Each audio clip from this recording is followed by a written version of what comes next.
बिस्मिल्लाहिर्रहमानिर्रहीम अस्सलाम वालेकुम। Welcome to quick review. और क्विक रिव्यू के अंदर आज जो हमारा टॉपिक है वो है जी environmental pollution types, causes, effects and control measures. यानी आज हम जो है वो डिटेल से बात करने लगे हैं जो आलूदगी है और ख़ास करके जो माहौलियाती आलूदगी है, आज हम उसे डिटेल से डिस्कस करेंगे। और ये देखेंगे जो माहौलियाती आलूदगी है इसकी टाइप्स कौन सी हैं, कॉजेज़ क्या होती हैं और इनकी इफ़ेक्ट्स या उसके बाद फिर हम कंट्रोल मेजर्स की बात करेंगे कि भाई इनको कंट्रोल कैसे किया जा सकता है। ठीक है, आप यहाँ पे पिक्चर में आप देखें सामने कि दुनिया के हमें दो रुख नज़र आ रहे हैं। सामने ग्लोब है और एक साइड पे देखिए वो बिल्कुल तबाह हो चुका है। क्यों? कि एनवायरमेंटल पोल्यूशन है। और क्यों? दूसरी साइड पे हमें उसके कॉजेज़ दिखाई दे रहे हैं कि कॉज क्या है कि भाई डेवलपमेंट है, इतनी बड़ी बड़ी बिल्डिंग्स हैं, सब कुछ है, तो उसका एक साइड पर तो हम बिल्ड करते जा रहे हैं लेकिन दूसरी साइड पर हम उसका जो असर है, ठीक है, उसको हम नहीं देख रहे कि वो क्या असरात जो है मुरतब कर रहा है। तो ये जो टॉपिक्स हैं 14 टॉपिक्स जो हैं इनको हम डिस्कस करेंगे इस लेक्चर के अंदर। तो चलिए स्टार्ट करते हैं।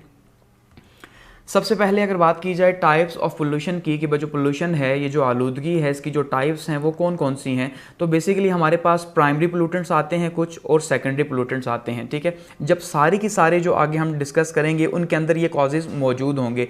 हर एक के अंदर प्राइमरी कॉज भी मौजूद होगा उसका और सेकेंडरी कॉज भी मौजूद होगा। अब देखिए प्राइमरी कॉज के अंदर क्या है कि अब ये जो इस साइड पे आपको यहाँ पे दिखाई दे रहा है ये सारे के सारे प्राइमरी कॉज हैं। गाड़ी है तो उसका धुआं निकल रहा है, फैक्ट्रीज़ हैं तो उसका धुआं है। ठीक है, एक तो ये कॉज बन रहा है प्राइमरी। इसी तरह से वोल्केनो इरप्शन है तो ये है। अब जहाँ पे कार्बन मोनोऑक्साइड है, नाइट्रोजन ऑक्साइड है, सल्फर की ऑक्साइड्स हैं। इसी तरह से फिर क्या होता है कि जब ये पानी के साथ जो है इनका रिएक्शन होगा या इनका आपस में जो है रिएक्शन होगा तो उसके नतीजे के तौर पे क्या होगा जी, वो सेकेंडरी पोल्यूटेंट्स हमें बनते दिखाई देंगे जो कि ज़्यादा ख़तरनाक होते हैं। तो दोनों ही जो है ऑलमोस्ट कॉज बनते हैं, क्या करते हैं जी, इन्वायरमेंटल पोल्यूशन पैदा करते हैं। तो ये प्राइमरी और सेकेंडरी। आगे बढ़ते हैं और फर्स्ट की बात करते हैं। फर्स्ट हमारे पास जो आती है जी वो एयर पोल्यूशन है, यानी कि हवा की जो आलूदगी है वो हमारे पास है सबसे पहले। अब जो हवा की आलूदगी, अगर हम इसकी बात करें कि हवा आलूदा क्यों होती है, तो सबसे पहले हम देखेंगे कि इसके अंदर इसके कॉजेज़ क्या क्या हैं। ठीक है, या इनको हम कहेंगे सोर्सेज कि भाई एयर पोल्यूशन जो है, हवा की जो आलूदगी है, इसके सोर्स क्या हैं। तो सबसे पहले तो इसके अंदर इसका जो है वो नेचुरल सोर्स है, दूसरा जो है वो इंसानी सोर्स है, एंथ्रोपोजेनिक। ठीक है, अब अगर बात करें नेचुरल सोर्स की कि भाई नेचुरली जो है हमने देखा कि कैसे जो है वो नेचुरली क्या वजह बनती है कि हवा आलूदा होती है। तो देखिए सबसे पहले उसके अंदर कॉमन काज है वोल्केनो इरप्शन का, कि जो आतिश फिशां हैं जब वो फटते हैं, ये एक प्रोसेस है। ठीक है, आतिश फिशां फटने का, तो उसके नतीजे के तौर पे क्या होता है कि हवा जो है वो बहुत ज़्यादा आलूदा होती है। इवन एक आतिश फिशां अगर फटता है तो उससे ऑलमोस्ट 1500 जो है वो एटम बम जो है इतना ज़्यादा असर पैदा होता है और कई दिनों तक जो है वो वहाँ नीचे सूरज की लाइट नहीं पहुँच पाती। इतना ज़्यादा जो है वो वोल्केनो इरप्शन ख़तरनाक है। तो आप अंदाज़ा कर लें इसका कि कितना ज़्यादा ख़तरनाक होगा। इसी तरह से जो गैसेस हैं, कार्बन है, कार्बन डाइऑक्साइड या कार्बन मोनोऑक्साइड होगी, नाइट्रोजन ऑक्साइड होगी, ये नेचुरली मौजूद हैं। इसका मतलब ये भी जो है वो एयर को पोल्यूट कर रहे हैं। उसके बाद फॉरेस्ट फायर है। अब यहाँ पे भी देखें फॉरेस्ट फायर के एक ह्यूमन कॉज भी है, लेकिन जो नेचुरल कॉज है उसके नतीजे के तौर पे आपने देखा जब बिजली पड़ती है जंगलात के ऊपर तो क्या होता है जी, जंगलात को आग लग जाती है। अब जब आग लगती है तो उसके नतीजे के तौर पे बर्निंग का प्रोसेस है, तो वो सारे का सारा धुआं कहाँ जा रहा है, कार्बन हवा में जा रही है। तो ये नेचुरल कॉजेज़ हो सकते हैं। अच्छा, इंसानी कॉजेज़ के अंदर बात करें तो वो क्या है जी, उसके अंदर सबसे पहले कंबस्चन है, यानी ये जो हम आपको सामने यहाँ दिखाई दे रहा है कि इंसान की वजह से जो जलने के प्रोसेस की वजह से जो है वो हवा गंदी होती है। क्योंकि जब जलने का प्रोसेस है तो उसके दौरान क्या हो रहा है जी, कार्बन जो है वो पैदा हो रही है। तो कार्बन सारी की सारी हवा के अंदर जा रही है और हवा को जो है वो पोल्यूट कर रही है। जितना भी जलने का प्रोसेस है, चाहे वो गाड़ियां हैं या चाहे वो जो है ना इंसानी या फैक्ट्रीज़ वगैरह हैं, जहाँ से भी है। इसी तरह से फैक्ट्रियों का जो धुआं है वहाँ से जो कुछ निकल रहा है, ये सामने आप देख लें चिमनियाँ आपको बड़ी बड़ी दिखाई दे रही हैं। तो ये पूरा दिन जो है ये चलती हैं और 7 डेज़ चलती हैं। इसके अलावा जो है वो पूरा का पूरा साल 365 डेज़ चलती हैं साल के अंदर। तो ये पूरा साल जो इतना ज़्यादा जो पोल्यूट करती हैं, तो ये कहाँ जाता है धुआं, ये सारे का सारा धुआं जो है ये हवा के अंदर ही जाएगा और हवा को गंदा करेगा। उसके बाद माइनिंग ऑपरेशंस हैं। आप देखें माइनिंग ऑपरेशंस में सबसे मेजर अगर हम बात करें तो ऑयल एंड गैस की, कि ऑयल एंड गैस जो है वो हर टाइम पे जो है वो एक्सप्लोर हो रही है, वेल्स बन रहे हैं तो वहाँ पे खुदाई का प्रोसेस है। इसी तरह से जो कोयले की कानें हैं उनकी जो माइनिंग हो रही है उसके नतीजे के तौर पे कितना ज़्यादा जो है वो हवा जो है वो गंदी हो रही है। तो ये जो है वो एंथ्रोपोजेनिक सोर्सेज हैं हमारे पास या कॉजेज़ हैं। अब अगर बात करें कंट्रोल मेजर्स की कि भाई किस तरह से जो है इसको कंट्रोल किया जा सकता है, तो कंट्रोल में देखिए, अब कंट्रोल में सबसे इंपॉर्टेंट चीज़, हम इसको ख़त्म नहीं कर सकते क्योंकि दुनिया जो है वो ग्रोथ कर रही है, ऐसा ही है। तो जब ग्रोथ कर रही है तो ऑब्वियसली चीज़ें भी बढ़ेंगी, तो उसका सिंपल क्या हम उसे कंट्रोल कर सकते हैं, यानी कम कर सकते हैं, ख़त्म नहीं किया जा सकता। सबसे पहले सोर्स कंट्रोल। सोर्स का मतलब क्या है कि अगर ये एक जगह पे एक चिमनी है, ये आपके सामने जहाँ पे है, तो यहाँ से निकल रहा है, तो उसका मतलब अगर हम यहाँ पे जो है वो प्लांट लगाते हैं कि भाई चिमनी के अंदर जो धुआं जा रहा है वो धुआं यहाँ पे तो गंदा जाए, लेकिन उसके बाद यहाँ से आगे फ़िल्टर होके निकले, तो जब हवा में जाएगा तो वो ज़्यादा ख़तरनाक नहीं होगा, या वो साफ़ एयर होगी हमारे लिए। इसलिए सोर्स कंट्रोल, जहाँ पर जो चीज़ें निकल रही हैं आलूदगी की हवा के अंदर, वहीं से उसको कंट्रोल करें। इक्विपमेंट्स मेंटेनेंस है कि हमारे पास इक्विपमेंट्स हैं जो कि फैक्ट्रियों के अंदर यूज़ की जा रही है, जैसे फैक्ट्रियों के अंदर उनकी मशीनरी है या गाड़ियां ख़ास करके हैं, तो आपने देखा जो पुरानी गाड़ियां हैं वो कितना ज़्यादा धुआं छोड़ती हैं, ठीक है, उनको हम बेहतर करें ताकि जो है वो बहुत ज़्यादा गंदगी ना फैलाएं। अच्छा, इक्विपमेंट्स को चेंज कर सकते हैं और इंडस्ट्रीज़ को जो है वहाँ पे कंट्रोल कर सकते हैं, और ख़ास करके लेजिस्लेशन जो है वो ऐसे कानून बना सकते हैं, फैक्ट्रीज़ के लिए बने हुए भी हैं, लेकिन उनके ऊपर क्योंकि आपको पता है अमल दरामद उस तरह से नहीं होता, तो अगर वहाँ पे सख्ती की जाए तो ऑब्वियसली सोर्स कंट्रोल ज़रूर होगा। यानी सबसे जो मेजर जो हम देखते हैं कंट्रोल के अंदर, तो वो क्या है, सोर्स कंट्रोल ही है कि भाई उसे हवा में छोड़ने से पहले जो है वो कंट्रोल कर लिया जाए। तो एयर पोल्यूशन। आगे बढ़ते हैं और नंबर 2 पे हमारे पास है जी वाटर पोल्यूशन, ठीक है जी। वाटर पोल्यूशन की अगर बात करें तो वाटर पोल्यूशन क्या है, यानी कि पानी की आलूदगी। अब पानी की आलूदगी हम जानते हैं कि इस टाइम पे जो पानी है जो हम पी रहे हैं, हम इस बात का दावा नहीं कर सकते कि वो पानी जो है वो साफ़ है, क्योंकि हर जगह गंदा पानी मौजूद है, गंदगी इतनी ज़्यादा है कि पानी सारे का सारा गंदा है। तो उसके अंदर हमारे पास जो टाइप्स हैं, पॉइंट सोर्स पोल्यूशन है, ठीक है जी, जो कि डायरेक्ट जो है एक पॉइंट से आके तो पानी के अंदर शामिल हो रहा है, वाटर के अंदर शामिल हो रहा है। दूसरा नॉन पॉइंट सोर्स है जो कि है तो कहीं और पे, लेकिन वहाँ से लिंक करता हुआ दोबारा से उसी दरिया के अंदर शामिल हो रहा है, ठीक है। अब यहाँ पे इस पिक्चर के अंदर आप देखिए कि ये पॉइंट सोर्स है इस जगह पे, ठीक है। पॉइंट सोर्स क्या है, ये पीछे फैक्ट्री लगी हुई है, इस फैक्ट्री से यहाँ से ये निकला इसका पाइप और ये पानी के अंदर, चलो जी बस छोड़ दिया, इस फैक्ट्री की रिस्पॉन्सिबिलिटी यहीं पे ख़त्म हो गई, तो ये सारे का सारा अब जो है पानी को गंदा करेगा। इसी तरह से यहाँ पे आप देख लें जी, ये सारे का सारा पानी के अंदर छोड़ दिया, अब कोई परवाह नहीं कहाँ जा रहा है, तो ये दरिया सारे का सारा गंदा हो गया, पानी का पूरा। इसके अलावा नॉन पॉइंट सोर्स क्या है कि जो डायरेक्ट जो है वो नहीं है, लेकिन इनडायरेक्टली वो शामिल इसी के साथ होता है। अब ये जो रूरल एरियाज़ के होम्स है, यानी हमारे घरों का पानी कहाँ जाता है, आप बताएं, सारे का सारा जो है वो कहाँ शामिल होता है, एट दी एंड जाके बड़े दरिया के अंदर ही शामिल होगा, ठीक है। इसी तरह से जितनी भी गंदगी पानी के अंदर शामिल हो रही है वो कहीं ना कहीं से जो है वो ट्रैवल करती भी इसी दरिया के अंदर, यानी कि कोई बड़ा दरिया है उसी के अंदर शामिल होगी, और वहाँ से समंदर के अंदर, क्योंकि दरिया तो समंदर में मिलते हैं, तो वहाँ पे जाके सारी की सारी शामिल हो जाएगी। तो ये हमारे पास है। इसी तरह से सरफेस वाटर पोल्यूशन है हमारे पास, जो ये जो ज़मीन है हमारे पास, इस ज़मीन के ऊपर जो गंद फैल रहा है, ये जो है धुल के सारे का सारा जा रहा है, ठीक है। ग्राउंड वाटर पोल्यूशन है, अब ये सारे का सारा धुल के यहाँ पे भी शामिल हो रहा है। इसी तरह से ये जो पानी है, ये हमारे जो पीने का पानी है ज़मीन के अंदर जो है, ठीक है, उसमें भी कुछ ना कुछ जो है वो केमिकल्स शामिल हो रहे हैं, तो उस वजह से भी जो है वो पीने का पानी भी, जो ग्राउंड वाटर है, वो भी बहुत ज़्यादा गंदा हो रहा है। उसके बाद अगर बात करते हैं जी इसके सोर्सेज की, तो ये इसके सोर्सेज में क्या है, हमारे पास सीवेज है सबसे पहले, कि जो म्यूनसिपल जो है वो वेस्ट है पानी का सारे का सारा, जो हमारे घरों से जो है वो निकलता है, घर हैं, दुकानें हैं, जहाँ जहाँ पे भी हम गंदा पानी यूज़ कर रहे हैं। एक घर के अंदर आप देखें हर रोज़ का, डेली का आप अगर अंदाज़ा करें तो डेली कितना पानी वहाँ पर जो है वो कंज्यूम हो रहा है, बर्तन धोए जा रहे हैं, चिकनाई है सारी की सारी, ऐसा ही है। और बाकी जो सारे का सारा पानी है वो कहाँ जा रहा है, कि हम घर के अंदर रखते हैं तो घरों से तो बाहर ही भेज रहे हैं, तो बाहर कहाँ जा रहा है, कहीं ना कहीं तो शामिल हो रहा है। तो ये बहुत बड़े पैमाने पे 80% तो यही है सब सारे का सारा गंद, कि कहीं ना कहीं तो जा ही रहा है ना, ऐसा ही है। सरफेस रन ऑफ्स हैं, जो बारिश की वजह से जो है वो ज़मीन के ऊपर जो गंद है वो सारे का सारा धुलेगा, पानी के अंदर शामिल हो जाएगा। जो गंद बना हुआ है पानी के ऊपर, ये आप देख लें सारे का सारा ज़मीन के ऊपर धुल के पानी में ही शामिल होगा। इंडस्ट्रीज़ हैं, इंडस्ट्रीज़ को ये आप यहाँ पे देखें, ये पाइप आया हुआ है, किसी को कोई फिक्र नहीं है, उन्होंने पानी में छोड़ दिया, क्योंकि इंडस्ट्री के अंदर कितने केमिकल्स हैं और वो सारे के सारे केमिकल्स पानी के अंदर शामिल हो रहे हैं, और वो फिर मज़ीद पानी के अंदर शामिल हो रहे हैं। इसी तरह से एग्रीकल्चर की एक्टिविटीज़ हैं, यानी जो ज़राअत है उसमें जो फर्टिलाइज़र्स वगैरह जो यूज़ किए जा रहे हैं उनकी ग्रोथ के लिए वो कितने ख़तरनाक हैं। ऐसे ही पेस्टिसाइड्स को मारने के लिए यूज़ किए जा रहे हैं पेस्टिसाइड्स। अब वो क्या है, अब वो सारे का सारा जब बारिश होगी तो क्या होगा, धुलेगा। अब बारिश के साथ धुल के कहाँ जाएगा, पानी के अंदर जाएगा, ऑब्वियसली मेन सोर्स के अंदर चला जाएगा। रेन वाटर रन ऑफ्स हैं, बारिश का पानी जो है सारे का सारा जो कुछ बचा हुआ है उसको धो धा के अपने साथ लेके आ जाएगा। अब जैसे कि कराची के अंदर बारिश हुई, पानी जमा हुआ, तो क्या वो साफ़ पानी था, उसके अंदर क्या क्या शामिल था, ठीक है। अब बात करते हैं इनके असरात की, इनके इफेक्ट्स यानी क्या हैं, क्या असरात हैं। तो असरात में देखिए सबसे पहले थर्मल पोल्यूशन है, यानी पानी इटसेल्फ जो है वो गंदा हो रहा है। ऐसा ये पानी कहीं पे भी है तो वो गंदा हो रहा है सारे के सारे वाटर पोल्यूशन की वजह से। अच्छा, मरीन पोल्यूशन है, समंदर के अंदर का जो पानी है वो बहुत ज़्यादा गंदा हो चुका है। आप देखें जो समंदर के अंदर की ज़िंदगी है वो कितने ख़तरे में जा चुकी है।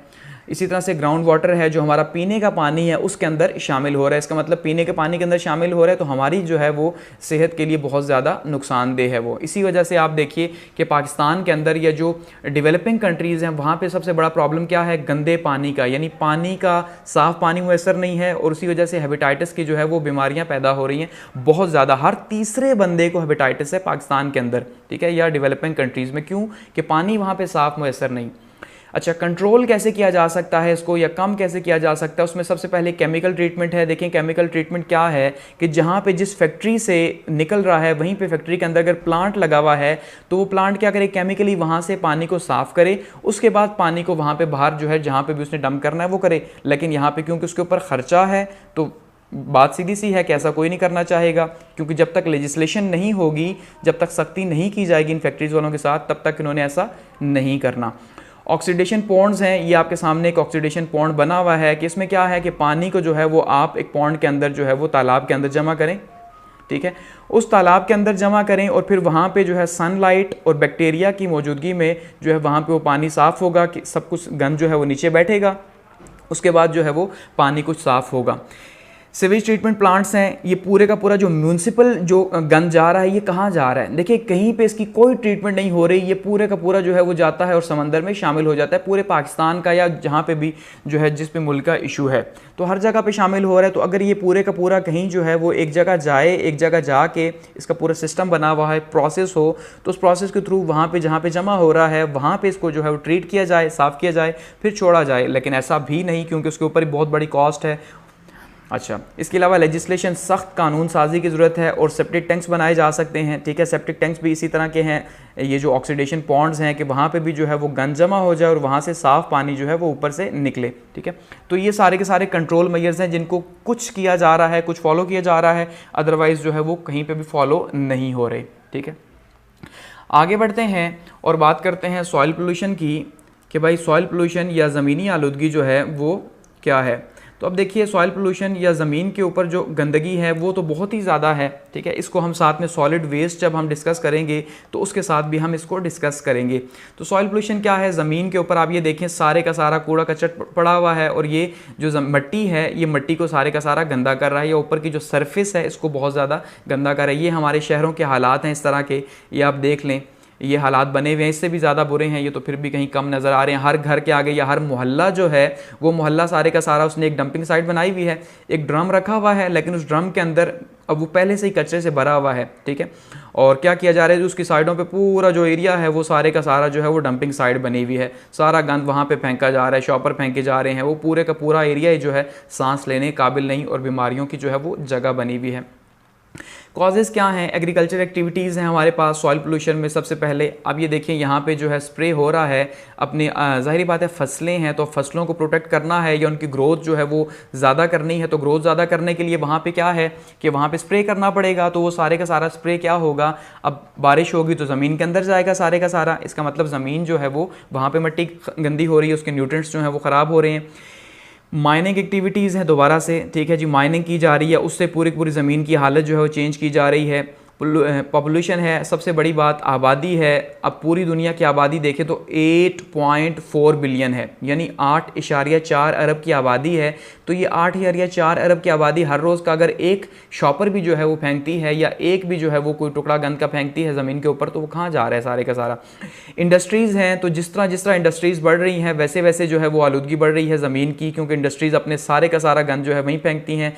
सीवेज ट्रीटमेंट है, सीवेज ट्रीटमेंट के तौर पर जो है हम क्या करते हैं कि सारे सारे के सारे डंपिंग साइट्स जैसी मैंने कहा कि बनाई हुई हैं, तो वो बज़ाहिर एक एरिया से बाहर हम कहते हैं कि फेंक रहे हैं, ये डंप हो रहा है, लेकिन वो इटसेल्फ जो है वो गंद कर रहा है वहाँ पे आलूदगी। अब ये देखिए ना, ये क्या है, यहाँ पे कहीं पे आगे फेंका ही गया ना कि एक ढेर बना हुआ है, इस ढेर के ऊपर फेंका जा रहा है और ये ढेर जो है ये खुद जो है वो गंदगी बन चुका है। तो ये कॉज बन रहा है सॉइल पोल्यूशन का।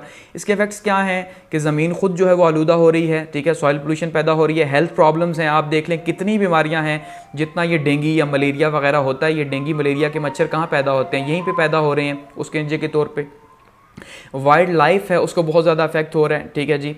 अच्छा, वाटर पोल्यूशन पैदा हो रही है कि जब बारिश होगी तो बारिश में क्या होगा कि ये सारे का सारा कितने डिफरेंट तरह के केमिकल्स हैं इसके अंदर, वो सारे के सारे केमिकल्स क्या होंगे, धुलेंगे पानी के अंदर, साफ होंगे ना, धुल के कहाँ जाएंगे, धुल के वो पानी के अंदर शामिल होंगे दरियाओं के थ्रू, तो पानी के अंदर शामिल होंगे तो वो सारे के सारा आलूदगी बनेगी। अब कंट्रोल मेजर्स क्या हैं, डंपिंग साइट्स होनी चाहिए, प्रॉपर डंपिंग साइट्स। एक तो ये डंपिंग साइट आपको जो नज़र आ रही है ये डंपिंग साइट नहीं हो, ऐसा नहीं है कि शहर से बाहर गए, ये शहर से बाहर का एरिया है यहाँ डंप करना स्टार्ट कर दिया, भाई वो डंपिंग साइट नहीं, प्रॉपर डंपिंग साइट हो, ठीक है। नेचुरल फर्टिलाइजर्स बनाए जा सकते हैं इनसे, और ये एक बहुत बड़े पैमाने पर प्रोसेस हो भी रहा है। जो डेवलप्ड कंट्रीज़ है वहाँ पे तो बहुत ज़्यादा जो है वो ये काम हो रहा है, लेकिन जो गरीब मुल्क है वहाँ पे भी कुछ ना कुछ हो रहा है, लेकिन बहुत कम पैमाने के ऊपर। पब्लिक अवेयरनेस बहुत ज़्यादा ज़रूरी है कि आवाम को बताया जाए ताकि जगह जगह कूड़ा वो ना फेंकें। आप देखिए हर जगह जिसको आता है वो फेंकता है, गाड़ियों में से चलते हुए फेंक रहे हैं, कोई परवाह नहीं। अच्छा, रिसाइकलिंग का प्रोसेस है बहुत ज़्यादा इंपॉर्टेंट कि जो कुछ फेंका जा रहा है रिसाइकिल किया जाए, और ये बहुत बड़े पैमाने पे हो भी रहा है। और जो तरक्की याफ्ता मुल्क है वहाँ पे तो हो रहा है, लेकिन जो पाकिस्तान जैसे जो डेवलपिंग कंट्रीज़ है वहाँ पे उस तरह से नहीं हो रहा और सब कुछ वहीं पड़ा रहता है। और सख्त किस्म की लेजिस्लेशन की ज़रूरत है ताकि जो है वो लोग कंट्रोल करें और जो इदारे हैं फेंकते हैं वो इसको कंट्रोल कर सकें सॉइल पोल्यूशन को। आगे बढ़ते हैं, नंबर 4 पे नॉइज़ पोल्यूशन है हमारे पास। नॉइज़ पोल्यूशन क्या है जी, आवाज़ की आलूदगी। आवाज़ यानी कि हर वो आवाज़ जो कि आपको बुरी लगे, आपको इरिटेट करे, आपको अनॉय करे, वो क्या है, वो सारी की सारी जो है वो नॉइज़ पोल्यूशन में शामिल होगी। अब नॉर्मल जो साउंड है, साउंड का लेवल क्या होना चाहिए डे में और नाइट में, जो यूएन ने दिया हुआ है वो क्या है जी, डे के अंदर 45 डेसिबल जो है वो साउंड होना चाहिए, और नाइट के अंदर 35, क्योंकि वो सुकून का टाइम है तो ये डे और नाइट में होना चाहिए। फिर इसके अलावा आगे क्लासिफिकेशन है इसकी कि भाई जो कमर्शियल एरियाज़ है वहाँ पे क्या है, जो इंस्टीट्यूट्स हैं, जो घर हैं जहाँ पे, वहाँ पे कैसा होना चाहिए। तो उसमें हमारे पास कॉजेज़ क्या है नॉइज़ पोल्यूशन के, सबसे बड़ा कॉज है ट्रांसपोर्ट का, ऐसे ही है। अब ट्रांसपोर्ट जो है सबसे बड़ा, आप ये देखें, ये ट्रांसपोर्ट है, यहाँ पे रेलवे है या किसी भी तरह का है, गाड़ियाँ हैं, वो सारे का सारा इतना ज़्यादा जो है वो शोर हो रहा है। इसी तरह से इंडस्ट्रियल जोन्स जो हैं वो पूरे का पूरा, वहाँ पे मशीनरी चलती है तो बहुत ज़्यादा शोर क्रिएट होता है वहाँ पे। इसी तरह से डोमेस्टिक नॉइस जो है अब हमारी एक आदत बन चुकी है शोर करने की, ठीक है। तो वो सारे का सारा यानी कि ये मेजर कॉजेज़ बन रहे हैं इसके अंदर। इंडोर सोर्स भी है, आउटडोर सोर्स भी है, जहां हम मौजूद है वहां पे भी शोर है, ठीक है, और बाहर जाएं तो वहां पे भी शोर मौजूद है। अभी मैं वीडियो अगर रिकॉर्ड कर रहा हूं तो आप देखें इस रिकॉर्डिंग के दौरान भी आपको बैकग्राउंड के अंदर क्या है जी, बैकग्राउंड के अंदर आपको शोर सुनाई दे रहा होगा किसी न किसी तरह का, कभी क्या गुजर रहा है, कभी क्या। तो ये क्या है, अभी जैसे जो है वो आइसक्रीम के बाहर आवाज़ आ रही है कि आइसक्रीम वाला आया हुआ है तो उसकी टूट टूट की आवाज़ आ रही है। अब ये देख लें, अब इसको मैं कैसे कंट्रोल कर सकता हूँ, मैं इंडोर हूँ लेकिन आवाज़ फिर भी बाहर आ रही है। इफ़ेक्ट्स की बात करें अगर कि असरात की, तो डेफनेस है, यानी कि हम बहरे हो सकते हैं, हम जो है इससे परेशान हो सकते हैं। सबसे बड़ा कॉज यही है कि हम परेशान हैं, और नतीजे के तौर पे साइकोलॉजिकल प्रॉब्लम्स पैदा हो रहे हैं। इल टेम्पर यानी कि हम में जो बर्दाश्त है उसकी शदीद किस्म की कमी पैदा हो रही है, क्योंकि जब दिमाग के अंदर शोर जाएगा पूरा दिन, वो लोग जो काम करते हैं बाज़ार के अंदर, ठीक है, ऐसी जगहों के अंदर जहाँ पे जो है कमर्शियल एरियाज़ हैं, तो जब वो शाम को वापस आते हैं तो कितने चिड़चिड़े हुए होते हैं, वो अपने घर वालों से ठीक तरीके से बात भी नहीं कर पाते। क्यों? क्योंकि उनका जो कंट्रोल है ख़ुद के ऊपर बहुत कम हो चुका होता है, ठीक है। अब कंट्रोल कैसे किया जाए, इंडस्ट्रियल कंट्रोल, कि भाई इंडस्ट्रीज़ जो हैं उनको पाबंद किया जाए कि भाई आप जो है अपना शोर इस इंडस्ट्री के अंदर रखो, और वहाँ के जो वर्कर्स हैं उनको भी प्रोटेक्ट किया जाए कि वो जो है शोर से, क्योंकि उनकी भी तो पीछे फैमिलीज़ हैं, वो भी शोर सुन के घर जाएंगे तो घर के हालात क्या होंगे फिर। अच्छा, इम्प्रूव्ड इक्विपमेंट्स हैं, ऐसे जो चीज़ें हैं, जो गाड़ियाँ हैं, खास करके फटे हुए हॉर्न है, साइलेंसर्स वगैरह हैं, उनको चेंज किया जाए, उनके ऊपर जो है वो बैन लगाया जाए ताकि जो है वो शोर कम हो सके। साउंड प्रूफ बिल्डिंग्स बनाई जाएँ कि घरों के अंदर एटलीस्ट बाहर का शोर ना आ सके, और पब्लिक अवेयरनेस पैदा की जाए कि भाई जो आप शोर करते हो, ठीक है, इसको कंट्रोल करो भाई, ठीक है। आगे बढ़ते हैं और बात करते हैं सॉलिड वेस्ट की। ये एक बहुत बड़ा प्रॉब्लम है और बहुत ही ज़्यादा जो है वो बड़ा प्रॉब्लम है सॉलिड वेस्ट का, कि सॉलिड वेस्ट क्या है, ये जितना जो कचरा है आपको दिखाई दे रहा है, ठीक है जी, जो सॉलिड फॉर्म के अंदर मौजूद है, हार्ड फॉर्म के अंदर मौजूद है, ये सारे का सारा ये बहुत बड़ा चैलेंज बन चुका है इस टाइम पे दुनिया के लिए, ठीक है। अब इसमें टाइप्स की अगर बात करें तो हमारे पास कौन कौन सी सॉलिड वेस्ट की टाइप्स आती हैं।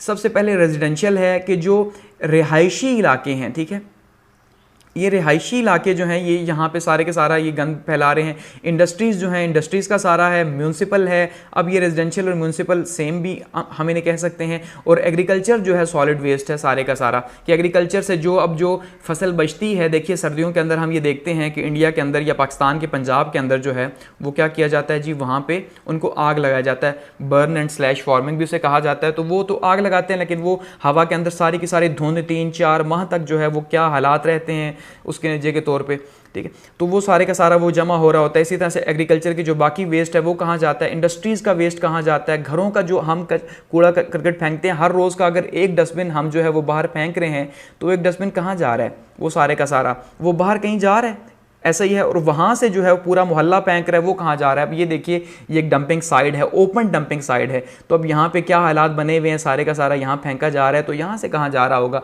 बारिश के पानी में घुल के दोबारा से जो है ना वाटर पोल्यूशन जो है वो पैदा हो रही है। तो आप अंदाज़ा करें इफेक्ट्स क्या हैं कि आलूदगी बहुत ज़्यादा फैल रही है इसकी सॉलिड वेस्ट की। और सॉलिड वेस्ट के लिए अब जो है बहुत ज़्यादा इसकी कोशिश की जा रही है कि ऐसी अप्रोचेस मौजूद हैं कि इसको कंट्रोल किया जा सके। तो कंट्रोल क्या करना है सॉलिड वेस्ट का, जैसे हमने बात की थी सॉइल पोल्यूशन के अंदर भी, कि भाई अब कहीं ना कहीं कुछ ना कुछ अप्रोचेस जो हैं वो अप्लाई की जा रही हैं। सबसे बेसिक अप्रोच क्या है जी, नॉर्मली माना जाता है रिड्यूस की, रीयूज़ की या रिसाइकल की, ठीक है, साथ में रिपेयर भी है और रिफ्यूज़ भी है। तो ये बेसिक जो है ना रिड्यूस यानी कि 3R फार्मूला इसको नॉर्मली जो है वो कहा जाता है। यहाँ पे 5R है लेकिन 3R फार्मूला जो बहुत ही बेसिक है कि भाई आप उसको रिड्यूस करें, आपका उसका जो इस्तेमाल है उसको क्या करें, कम कर दें।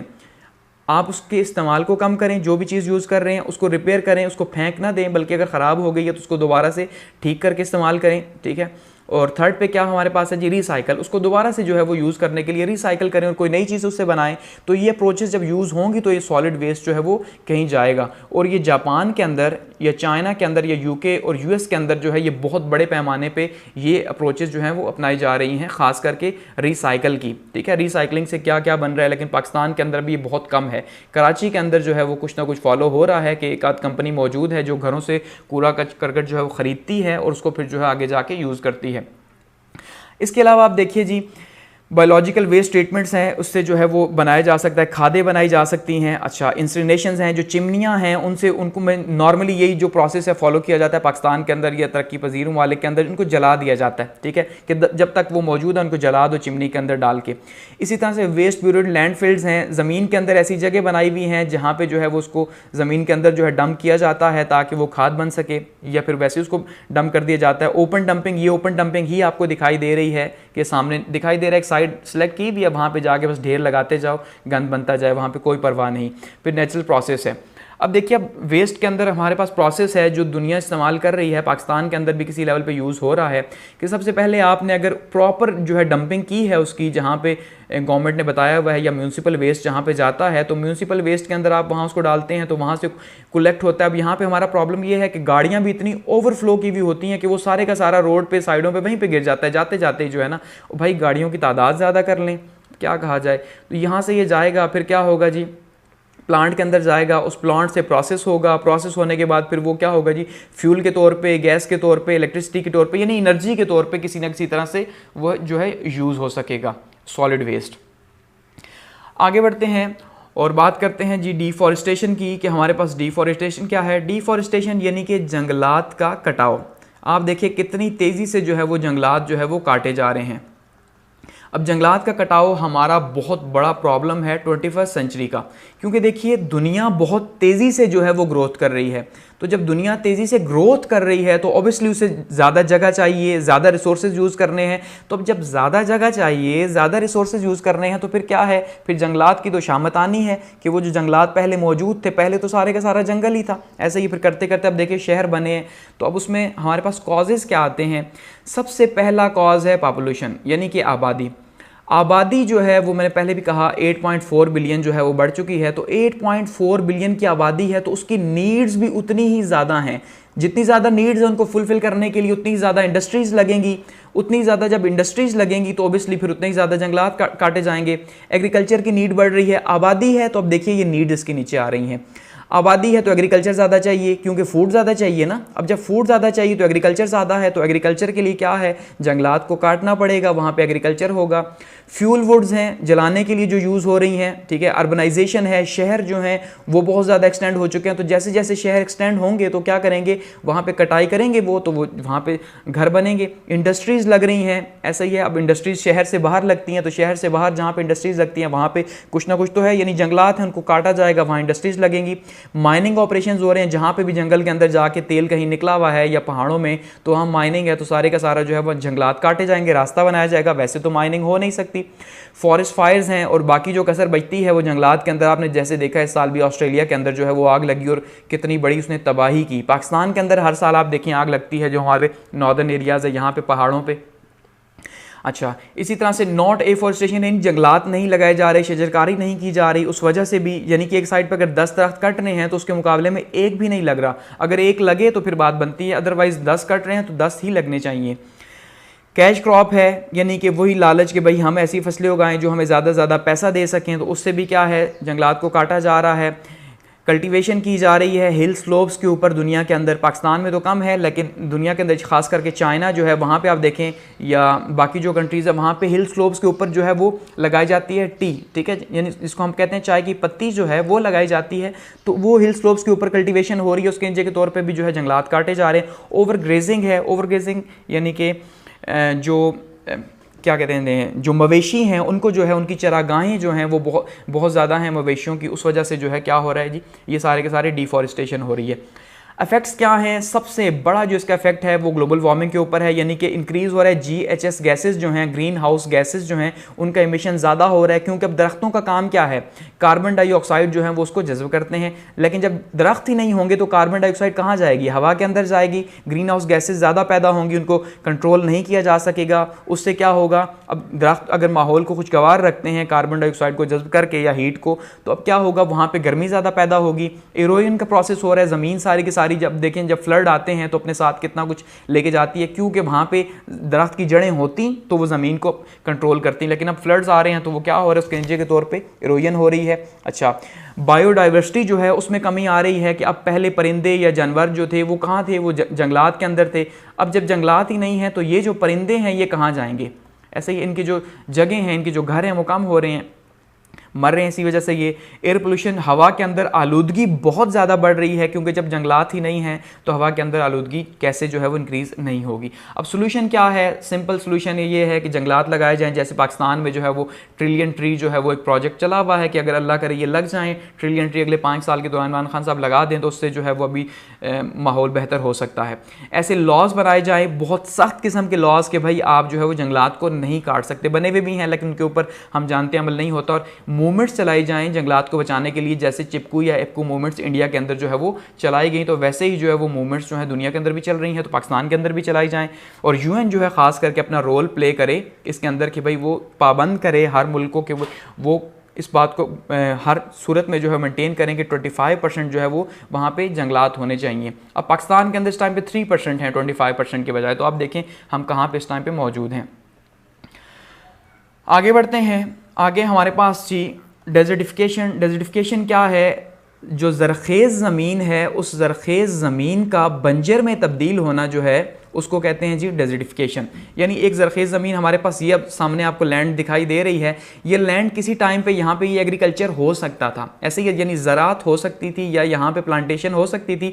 अब यहाँ पे जो सीजनल चेंज है, मौसमियाती तब्दीलियाँ या क्लाइमेट चेंज है, उसकी वजह से क्या हो रहा है कि ज़मीन जो है इसके अंदर ये दरारें आपको पड़ी हुई दिखाई दे रही हैं, इसके अंदर का मॉइस्चर ख़त्म हो चुका है। यहाँ पे अब कुछ भी नहीं लगाया जा सकता, तो ये ज़मीन बंजर हो चुकी है, ये लगाने के काबिल नहीं रही, यानी काबिल काश्त नहीं रही। अब ये यहाँ पे काश्त कुछ भी नहीं हो सकता, ये सारी की सारी ज़ाया हो चुकी हैं, क्योंकि गर्मी बहुत ज़्यादा है, क्लाइमेट चेंज बहुत है, ठीक है। तो इसके कॉजेज़ क्या हैं डेजर्टिफिकेशन के, तकरीबन मिलते जुलते कॉजेज़ हैं इसके।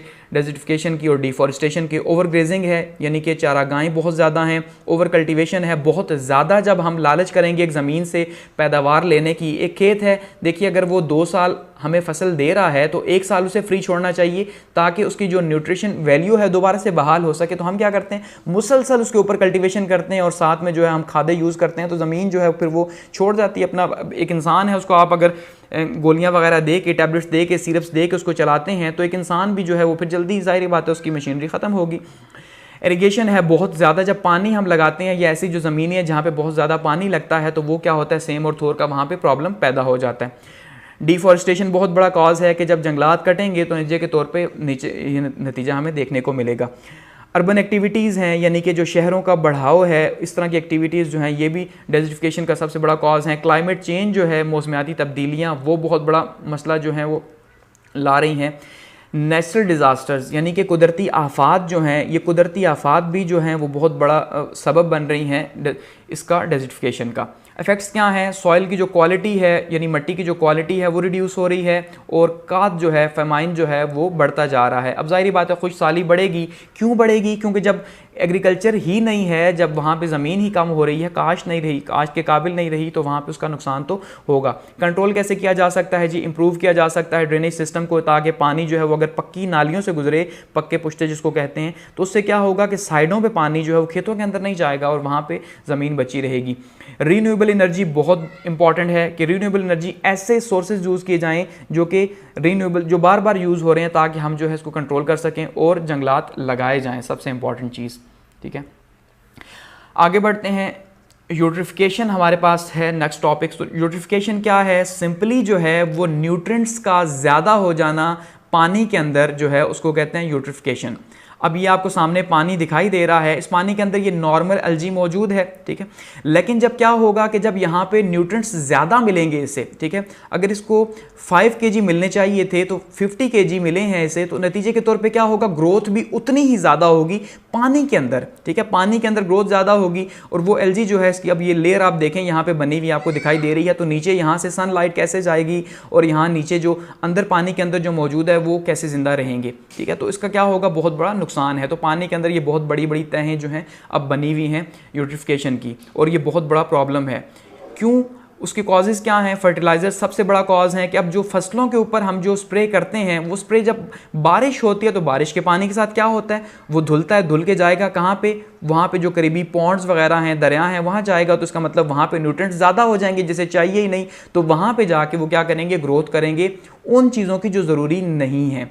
अच्छा, लैंड पोल्यूशन इसका बहुत बड़ा कॉज है। ज़मीन के ऊपर जितने भी हम चीज़ें फेंक रहे हैं उनसे वो धुल के सारा कुछ जा रहा है, पानी के अंदर शामिल हो रहा है और फिर वहाँ पे न्यूट्रिएंट्स ज़्यादा हो रहे हैं और उस तरह से उनकी ग्रोथ हो रही है। अब इसके नुकसान क्या हैं? देखिए नुकसान क्या है, अगर इसके असरात की बात करें तो सबसे पहला जो मेरीन लाइफ है, समंदर के अंदर की जो ज़िंदगी है, ठीक है, समंदर के अंदर की ज़िंदगी, वहाँ पर अगर एसिड ज़्यादा हो रहा है तो एसिड ज़्यादा होने की वजह से पानी के अंदर वहाँ पे लाइफ पॉसिबल नहीं। अगर पानी जो है, सनलाइट जो है उसको नहीं पहुँच पा रही, तो सनलाइट नहीं पहुँचेगी तो वहाँ पे लाइफ कैसे पॉसिबल होगी? तो क्या होगा जी, समंदर की लाइफ जो है नुकसानदेह है, पानी की क्वालिटी जो है वो कम हो रही है और ख़राब हो रही है बहुत ज़्यादा, ठीक है। इसी तरह से जो बायोडाइवर्सिटी है डिक्रीज़ हो रही है, इसी तरह से जो कोरल ब्लीचिंग है वो बहुत ज़्यादा हो रही है, आप देखें इसके नतीजे के तौर पे। तो ये क्या है कि ये इसके इफ़ेक्ट्स हैं। अब इसको कंट्रोल कैसे किया जा सकता है, कि कंट्रोल कैसे किया जाए जी? सिंपल कंट्रोल ऐसे किया जाए कि जो हम न्यूट्रिएंट्स इतने ज़्यादा यूज़ कर रहे हैं, फर्टिलाइज़र्स वगैरह, इनको कम किया जाए, ठीक है। नेचुरल फर्टिलाइज़र्स यूज़ किए जाएँ, और ये जो इतनी आलूदगी है, अगर इनकी डंपिंग साइट्स बना दी जाएँ कि भाई एटलीस्ट ये पानी में शामिल होने से पहले वहाँ पर जो है इनका प्लांट बना हुआ हो, प्लांट लगा हुआ हो, तो उस प्लांट के थ्रू होकर गुजरें ताकि वो साफ़ होकर वहाँ पर पहुँचे। आगे बढ़ते हैं और नंबर 9 पे हमारे पास है जी ग्लोबल वार्मिंग। ग्लोबल वार्मिंग क्या है जी?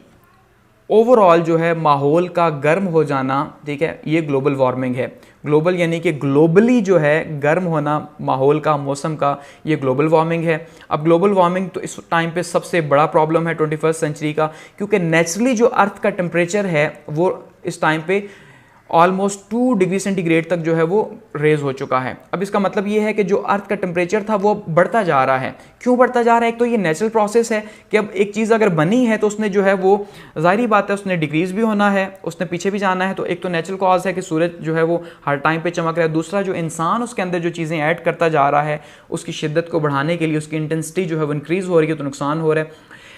डिफॉरेस्टेशन सबसे बड़ा कॉज है ग्लोबल वार्मिंग का, कि भाई जब जंगलात ही नहीं होंगे तो इसका मतलब ये है कि फिर क्या होगा, फिर ग्लोबल वार्मिंग होगी। कि भाई जब GHS गैसेस जो हैं, उन GHS गैसेस को एब्जॉर्ब करने के लिए कुछ मौजूद नहीं, तो सारे का सारा एटमॉस्फेयर के अंदर ही जाएगा, एटमॉस्फेयर के अंदर जाके वहाँ स्टक हो जाएगा, हीट जो है वो ज़्यादा होगी। और वो गैसेस, ये जो GHS गैसेस हैं, ये कौन सी गैसेस है, ये वो गैसेस हैं जो सनलाइट जो है वो सूरज की, आप यहाँ पे ये सामने देखें कि GHS गैसेस या खास करके जो कार्बन डाइऑक्साइड है, ये क्या करती है, ये जब सनलाइट है तो सनलाइट के पार्टिकल्स को अपने अंदर जो है वो एब्जॉर्ब कर लेती है।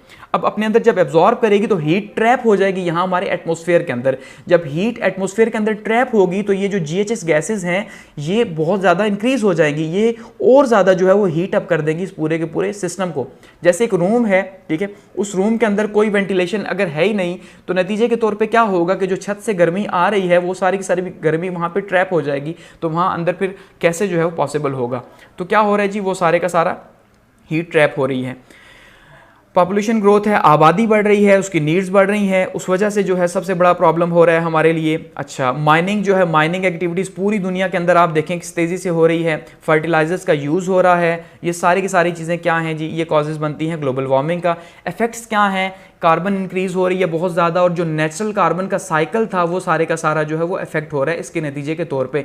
तो उससे क्या हो रहा है, उससे गर्मी भी बढ़ रही है, उससे जो है वो डिजीज़ेस बहुत ज़्यादा हो रही हैं, सीजनल चेंज हो चुकी है। आप देखिए मॉनसून जो है अब जब जाने लगा तो उसने क्या किया जी, कराची के अंदर तबाही कर दी, क्योंकि अब सीजन जो है चेंज हो चुके हैं, गर्मियाँ लेट जा रही हैं, सर्दियाँ कम हो गई हैं।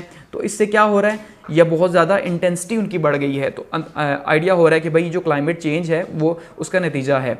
अच्छा, डिज़ास्टर्स जो हैं, तबाही बहुत ज़्यादा बढ़ती जा रही है क्योंकि फ्लड्स बहुत ज़्यादा आ रहे हैं, ग्लोबल वार्मिंग है, तो ग्लोबल वार्मिंग की वजह से क्लाइमेट चेंज, यानी क्लाइमेट चेंज है तो ऑब्वियसली फिर उससे क्या होगा, बहुत ज़्यादा नुकसान होगा। आप देखिए कितने ज़्यादा फ्लड्स इंडिया के अंदर या पाकिस्तान या बांग्लादेश के अंदर जो है वो आए हैं। चाइना के अंदर आप देख लें इस बार कितना ज़्यादा आया। सी लेवल जो है वो राइज़ हो रहा है, उसका ये बहुत बड़ा प्रॉब्लम है कि भाई जो मुल्क जो समंदर के अंदर हैं वो तो साइंटिस्ट का ही कहना है कि वो तो डूब जाएंगे, ऐसा ही है। इसी तरह से पाकिस्तान जो है वो 7वें नंबर पे है जिसको सबसे ज़्यादा इफेक्ट हो सकता है इससे, इसलिए पाकिस्तान भी कोशिश कर रहा है। पोलर आइस शीट्स जो है वो कम हो रही हैं, जो हमारे नॉर्थ पोल के ऊपर और साउथ पोल के ऊपर जो है वो आइस शीट्स मौजूद थी, इस गर्मी की वजह से वो क्या हो रहा है जी, ये क्योंकि ज़मीन को ठंडा रखा हुआ है इन्होंने, तो जब ये अर्थ को ठंडा रखा हुआ है ये खुद ही पिघल रही हैं, तो फिर क्या होगा, उसके नतीजे के तौर पे गर्मी बढ़ेगी। ऐसा ही है, इवन हमारे जो नॉर्दर्न एरियाज़ के जो ग्लेशियर्स हैं वो कितनी तेज़ी से आप देखें पिघल रहे हैं।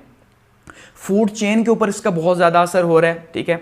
अच्छा, वेटलैंड्स जो हमारी हैं, हमारे जहाँ पे वेटलैंड्स जो बहुत ज़्यादा ज़रूरी हैं, जहाँ पे हमारे पास बायोडाइवर्सिटी मौजूद है, वो बहुत ज़्यादा तेज़ी से कम हो रही हैं क्योंकि वहाँ पे जो है वो का पैदा हो रहा है ऐसी सिचुएशन। मैग्रोव्स जो हैं वो बहुत कम हो रहे हैं, जैसे कि अभी कहा कि कराची के अंदर जो फ्लड आया उसका जो बेसिक कॉज क्या था, वो क्या था जी, वहाँ पर मैग्रोव्स जो हैं वो बहुत ज़्यादा कम हो चुके हैं या ख़त्म हो चुके हैं, कि वो जंगलात मैग्रोव्स जो कि समंदर के किनारे पर जो है वो वहाँ पर उगे हुए होते हैं, जो कि समंदर को शहर के अंदर आने से रोकते हैं, तो वो ख़त्म हो चुके हैं। इसी तरह से कोरल ब्लीचिंग है कि समंदर के अंदर आप देख लें इस ग्लोबल वार्मिंग की वजह से क्या हो रहा है जी, कि पूरे का पूरा जो है ना वहाँ पे लाइफ जो है वो इंतहाई जो है वो ख़तरे में जा चुकी है। अब इसको कंट्रोल कैसे किया जा सकता है, फिर वही बात, एफॉरेस्टेशन, यानी कि हमें शजरकारी करनी चाहिए, पौधे लगाने चाहिए, तब जाके ये कंट्रोल हो सकता है। पोल्यूशन कंट्रोल, हमें गंदगी जो है, आलूदगी को कंट्रोल करना चाहिए, कार्बन को कंट्रोल करना चाहिए, और सबसे इंपॉर्टेंट चीज़ दुनिया जिसकी तरफ अभी जा रही है, रीन्यूएबल एनर्जी को यूज़ करना चाहिए ताकि ये माइनिंग एक्टिविटीज़ और ये जो बर्निंग का प्रोसेस है इसको कंट्रोल किया जा सके। और UN एजेंडा के ऊपर हर कंट्री को जो है वो काम करना चाहिए ताकि जो है वो ग्लोबल वार्मिंग कंट्रोल हो सके, और UN को भी जो है इस पर मज़ीद काम करना चाहिए।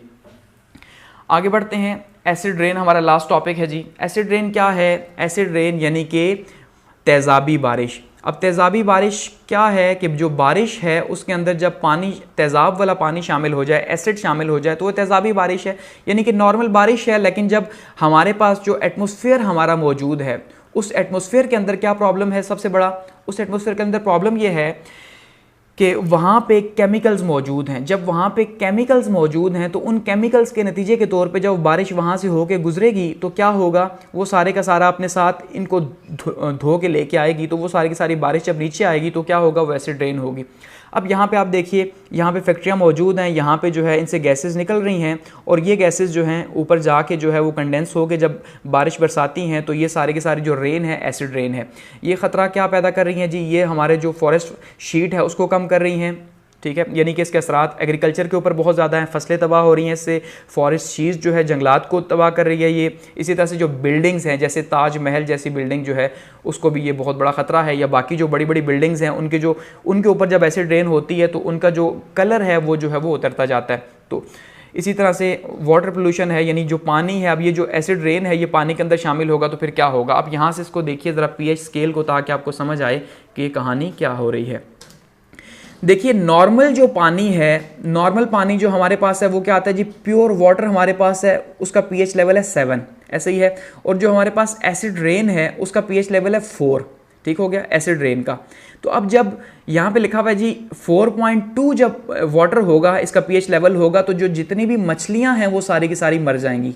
4.2 पे कितना ज़्यादा खतरा है, तो वो पानी के साथ शामिल हो रही हैं। तो इसका मतलब क्या है कि जब पीएच जो है वाटर का वो इंक्रीज़ हो रहा है तो उसके नतीजे के तौर पे पानी के अंदर तेज़ाब शामिल हो रहा है। तो एसिड तो हर चीज़ के लिए ख़तरनाक है, इंसानों के लिए और हैवानों के लिए, हर चीज़ के लिए, ठीक है। अब कंट्रोल कैसे किया जा सकता है, फिर वही बात कि एयर पोल्यूशन जो है उसको जब तक कंट्रोल नहीं करेंगे एसिड रेन कंट्रोल नहीं हो सकती। और एयर पोल्यूशन हमने बात की कि कैसे कंट्रोल किया जाए उसको, कि यहाँ से जो धुआं निकले वो साफ़ होकर निकले, इसको पहले ही यहाँ पे कंट्रोल किया जाए। अदरवाइज़ क्या होगा कि ये हवा के अंदर जाएगा। और वैसे ही इसी तरह से कार्बन जो है उसकी इमोशन को कंट्रोल किया जाए कि अब देखिए यूएस हो गया, चाइना हो गया और इंडिया हो गया, ये इस टाइम पे सबसे बड़े जो हैं वो इमिटर्स हैं कार्बन के, कि ये इतना ज़्यादा कार्बन पैदा कर रहे हैं। इनकी नीड्स हैं, अब इंडिया की नीड देखें, चाइना की नीड देखें, यूएस खुद जो है वो पेरिस एग्रीमेंट से बाहर निकला कि भाई हम इसको नहीं मान सकते। तो अब आप देखिए जब इस तरह की जो है वो बिहेवियर होगा कि भाई अब जब ग्रोथ होनी है तो ग्रोथ के नतीजे के तौर पर आप उसको कंट्रोल नहीं करेंगे तो पोल्यूशन फैलेगा तो फिर ये सारे का सारा प्रोसेस भी चलेगा।